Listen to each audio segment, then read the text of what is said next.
Okay, welcome to this round of Industry Leader Live. I'm very privileged to be joined by Steve Lowy, who is the Chief Executive Officer and founder at the Residence Apartments, operating in Marylebone, Shoreditch, Hoxton, and soon to be Manchester.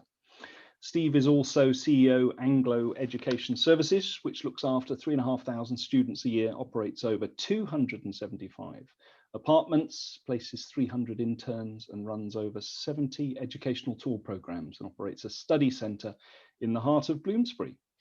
If there were any more time in the day, Steve is also the founder and director of Umi Digital, which provides digital solutions aimed at independent businesses in the accommodation, provision and travel industry. Steve, good morning to you. Thank you very much for joining us.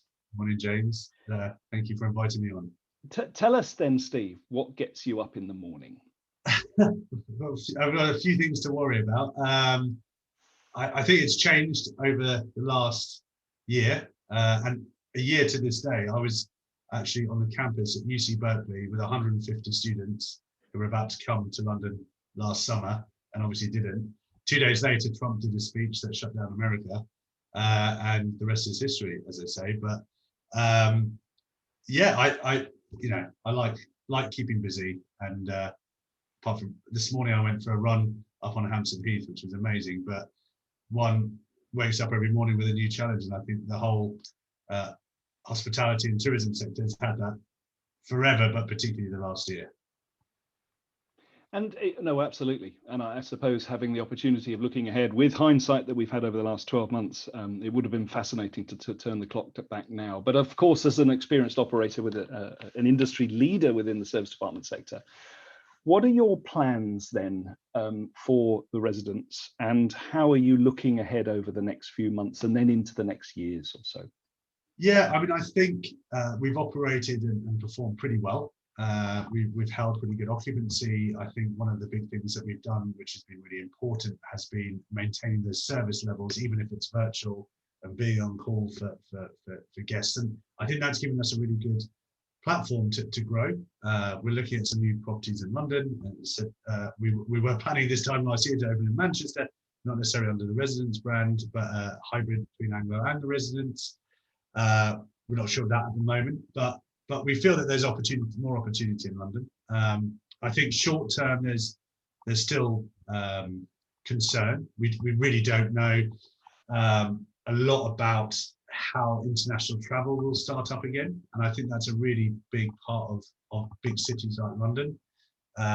Rural locations can do well on domestic tourism, but London thrives off being this sort of international hub, and I think we're all waiting to see, and hopefully April the 12th is a date that we see what that rollout plan is. I think the current roadmap has been helpful. It was going to please everybody, but at least we have a plan. And so hopefully the vaccine continues to roll out. We get that plan, and then we move forwards.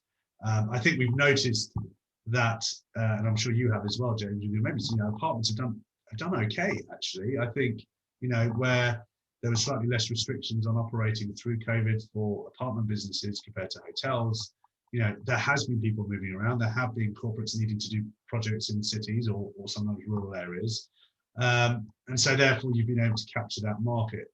What will be interesting is when that hotel apartment demand clashes, hopefully in the summer, is actually what the consumer then chooses, is whether they have bought into that love of apartments and the space and the self-catering side, or whether they do actually like the service and sort of 24-hour abilities that you have in sort of luxury hotels.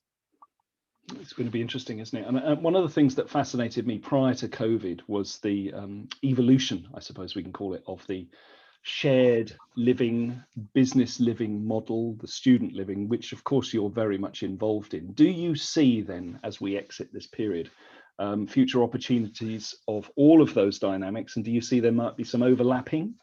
Yeah, I mean, I think the advantage of apartments generally are they're pretty flexible.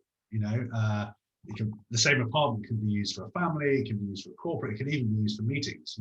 I think that flexibility within accommodation, or flexi accommodation, however people are talking about it now, flexible hospitality, I think it is here to stay. And I think some cookie cutter model brands, not necessarily apartments, but more hotels, may struggle because the flexibility of that model isn't there because of the nature of being so cookie cutter and limited with space. But yeah, if you look at the floor plate of a service apartment, a co-living space, and some of the PBSA student accommodation brand, they're actually very similar. It's just laid out differently. So I think there certainly is. I think student demands have changed considerably over the last 10 years. And certainly I graduated in 2003, so almost 20 years since I was there. What us as students then wanted was very different to what people want now. And also, I think with the nature of international students, the investment they're making into their education, they may be less about the social side and more about the actual accommodation and be able to work and live in that space that they have. So yeah, I definitely see that overlap. And I think the challenge for the sector is to try and not be jack of all trades, but also have that flexibility built in for hopefully no more pandemics. But there probably will be other shocks to the system. And one of the things we're conscious of at the residence is to make sure we're not creating COVID babies out of our products. Yeah, there are some trends which are going to stay for sure, but there's some that hopefully will go and probably will go, but it may take a while for some of those trends to go. COVID babies, I'm going to quote you on that. Okay, that's right. I mean, in terms of what we've seen, you'll know that our work has very much been around safety and duty of care and promoting differentials between safe and credible organisations, professionally run organisations, and those that we may suggest aren't. Do you think that the industry is best positioned to capitalise on what appears to be a shift, I think, towards that safety and duty of care, cleanliness, COVID cleaning culture as we exit this pandemic?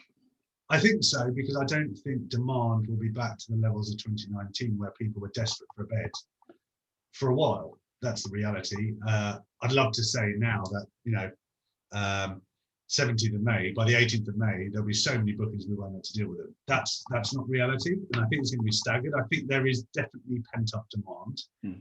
But what we can see from both our student market, and the majority of our students come from the States, we had a COVID cleaning charter last March because we had people in the house, we had to do something. So, that's really important. So when groups are booking with us, they ask, what are your cleaning policies? What are you going to do if a student gets COVID?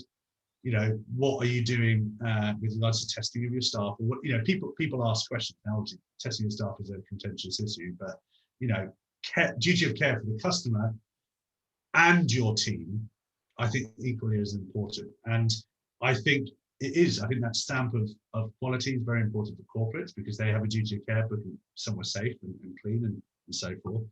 But I think customers have over the years become very attuned to rating websites and so forth, and they do look for stamps of approval. And I do think there will be a hesitancy from a large part of different populations of different countries who will want to see that. But you'll also have the carefree people who want a great value bed somewhere and will take that risk. Obviously, different countries are getting different speeds in terms of their vaccine rollouts, and I think that will also have a play in terms of that requirement. But I think that stamp of approval is very, very important. And I think for leisure and corporate, it will be equally important to reassure people when they come and travel. And with the pent-up demand that I think we hope we are predicting, I mean, what do you see the sector looking like in 4 years? If you could possibly, we'll return back to this in 4 years' time and have a discussion, but what would you see it looking like in 4 years' time then? I think it will grow. I think the service apartments is going to grow massively. I think it's grown over a while, but I think there's going to be certain parts of the hotel industry that will find it hard to come out of this well. And I think, I think the love of independence as well. I think what's great about the service apartment industry all over the country, there's great independent operators with really cool buildings. And I think that will expand, but will also lead, as has in the hotels, with the large brands buying into some of those more quirky brands. And you've seen that particularly with our calls purchasing strategy over the last couple of years with Mama Shelter, with the Hoxton. Those aren't big brands, but they're attractive to the big brands to have part of their portfolio. So that's how I see it. I see it evolving as well, where co-living is almost separate to service apartments now. I think it will merge more. And I think that one of the trends that is not a COVID baby that will stay is people not working full time in the office and it being flexible working. Therefore, a service apartment needs to be something that people can actually work in and not a desk that is an afterthought with an uncomfortable chair. And I think that's really important. Almost every guest we have now that stays with us at the residence requests a work desk and work chair. And I don't think that is going to change. Maybe the leisure market won't require it, and therefore the furniture may need to be a bit flexible so it doesn't look too out of place if you've got a design-led operation. But yeah, that's how I see it there. And yeah, I think it's a really exciting space to be in. Well, good. I share your optimism. Thank you, Steve, very much. It's really good to talk to you this morning, and thank you so much for all your time. We really appreciate it. Great. Thank you very much for inviting me.